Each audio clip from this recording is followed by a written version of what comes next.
Bonjour à tous, j'espère que vous allez bien. Je sais que ça fait un peu longtemps, mais je vais revenir avec de nouvelles vidéos dans quelques temps. Aujourd'hui, nous allons voir comment créer une carte de visite à partir du logiciel Illustrator. Je vais vous donner quelques conseils sur les infos à mettre dessus afin qu'elle soit la plus professionnelle possible. C'est parti!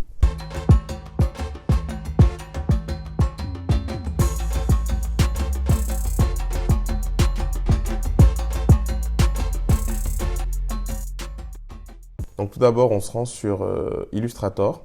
Donc là, comme vous pouvez le voir, j'ai déjà importé mon logo que je vais ensuite utiliser sur ma carte de visite. Donc pour cela, je vais créer un nouveau fichier. Ce fichier, c'est de l'impression. Le format standard pour les cartes de visite, c'est du 85 par 55. Et il nous faut deux plans de travail pour le recto et le verso. Pour les fonds perdus, on ajoute 5 mm. Les fonds perdus vont nous permettre d'étirer le fond afin qu'à la découpe, on n'ait pas des changements de nuances ou de couleurs. Donc une fois que j'ai ces paramètres, je peux mettre créer. Et là, on peut voir qu'on a nos fonds perdus. Avant d'aller plus loin, nous allons déjà mettre notre zone de sécurité. Alors la zone de sécurité, c'est une zone dans laquelle on peut mettre du contenu, du texte. Et il ne faudra pas dépasser car elles peuvent être bien entendu coupées à la découpe. Donc pour cela, on affiche les règles en utilisant le raccourci Command R ou Ctrl R si vous êtes sur Windows. Et ensuite, je vais juste tirer 5 mm de chaque côté pour définir ma zone de sécurité.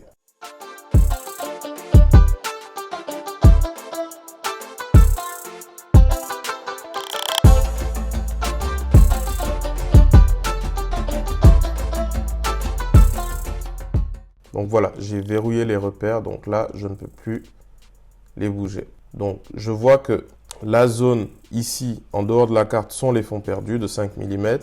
Et la zone intérieure, donc celle-ci, c'est la zone de protection. Donc tout d'abord, moi, ce que je vais faire, c'est que pour mon recto, tout simplement, je vais intégrer mon logo. Alors pour que ce soit un peu plus sympa, je vais mettre un fond avec le même dégradé que mon logo.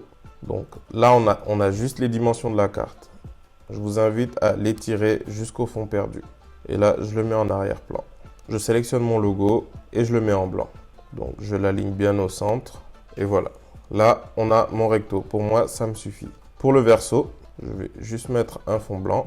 Et là, c'est vraiment votre créativité qui va parler. Moi, je vous conseille de ne pas mettre trop d'infos. Ce que je vais faire, c'est que je vais juste reprendre mon logo qui est ici, juste pour faire un petit rappel que je vais mettre dans le coin supérieur. Alors, comme je vous l'ai dit, il ne faut pas dépasser de la zone de sécurité. Je vais également faire un petit bandeau avec le dégradé de mon logo que je vais arrêter pile sur la zone de sécurité. Donc déjà là, si je fais un petit aperçu de l'affichage rogné, voici comment est ma carte finale actuellement.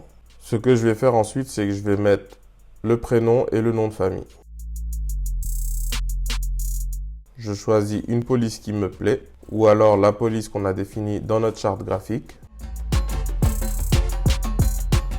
Il faut bien que je ne rentre pas dans la zone de sécurité. Je dois bien rester à l'intérieur.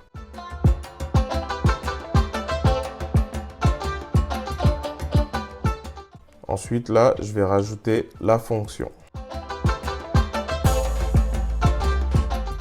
Je vais aligner ces trois éléments. Et ensuite, tout simplement, je rajoute les infos, donc le numéro de téléphone, l'adresse mail et le site web.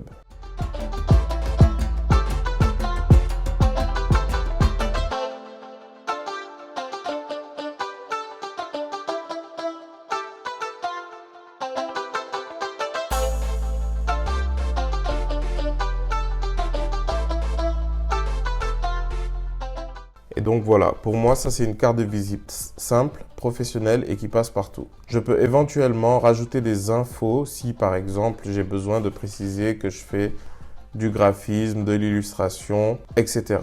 Alors vu que j'aime bien le verso, je le trouve assez simple, je ne vais pas le rajouter là, je préfère le rajouter dans le recto. Et même le recto, je pense que je vais laisser comme ça, mais c'est vraiment pour vous montrer un exemple. Ce que je vais faire, c'est que je vais mettre mon texte ici.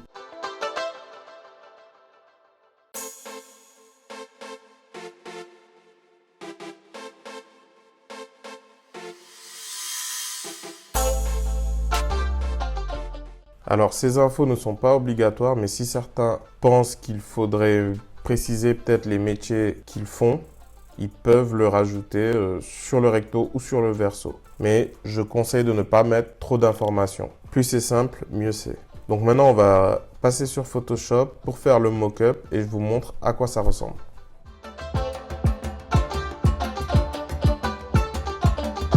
Voilà, j'espère que ce petit tuto vous a plu. Donc comme je vous l'ai expliqué, il ne faut pas trop charger sa carte de visite, il faut mettre les infos importantes.